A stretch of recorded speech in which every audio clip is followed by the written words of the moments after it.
March 23, 1775, Patrick Henry stood up in Virginia's House of Burgesses and sounded an American battle cry. There is no room for hope. If we wish to be free, we must fight. An appeal to arms and to the God of hosts is all that is left us. 3 million people armed with the holy cause of liberty, and in such a country are invincible by any force which our enemy can send against us. We shall not fight alone. God presides over the destinies of nations and will raise up friends for us. The battle is not to the strong alone, it is to the vigilant, the active, the brave. Is life so dear or peace so sweet as to be purchased at the price of chains and slavery? Forbid it, Almighty God. I know not what course others may take, but as for me, give me liberty or give me death. The American War for Independence had begun. We are the people, children of our fathers. The foundation that they laid forever will remain if we have our way.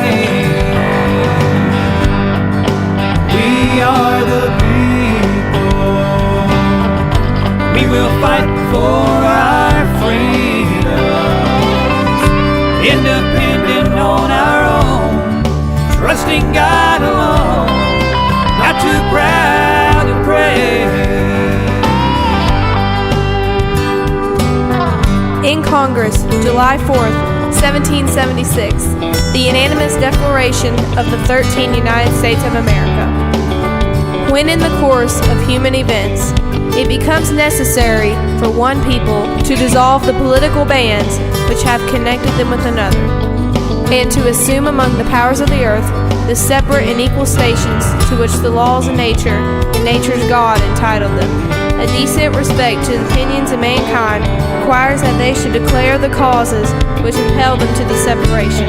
We hold these truths to be self-evident, that all men are created equal, that they are endowed by their Creator with certain unalienable rights, that among these are life, liberty, and the pursuit of happiness, that to secure these rights, governments have instituted among men, deriving their just powers from the consent of the governed, that whenever any form of government becomes destructive at these ends, it is the right of the people to alter or abolish it, and to institute a new government, laying its foundation on such principles, and organizing its powers in such form as to them shall seem most likely to affect their safety and happiness.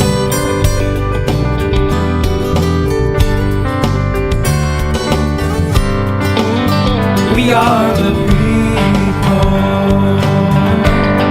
don't think we've forgotten.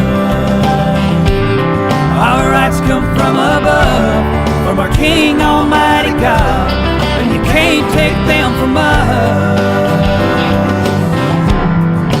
We are the people, chosen generation. All is not lost, is there not a cause? So let's bring her back to God.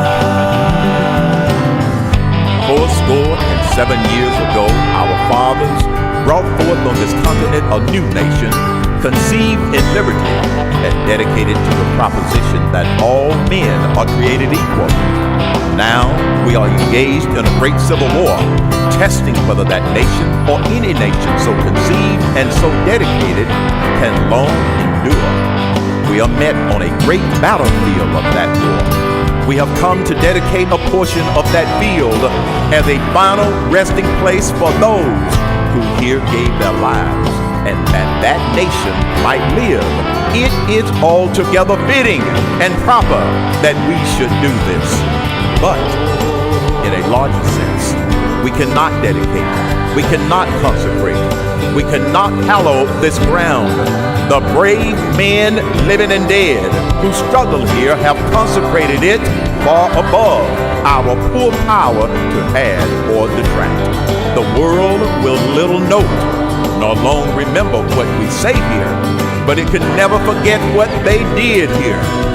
It is for us to live in, rather to be dedicated here to the unfinished work which they who fought here have thus far so nobly advanced. It is rather for us to be here dedicated to the great task remaining before us, that from these honored dead we take increased devotion to that cause for which they gave the last full measure of devotion. That we here highly resolve that these dead shall not have died in vain, that this nation under God shall have a new birth of freedom, and that government of the people, by the people, for the people, shall not perish from the earth.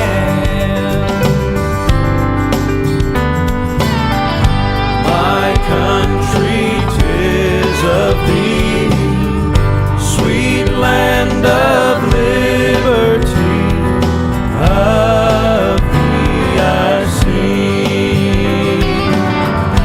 Land where my fathers died, land of the pilgrim's pride, from every mountainside let freedom ring. We are the people, we are a Christian nation. We are not ashamed to stand and show our faith. You can keep the change.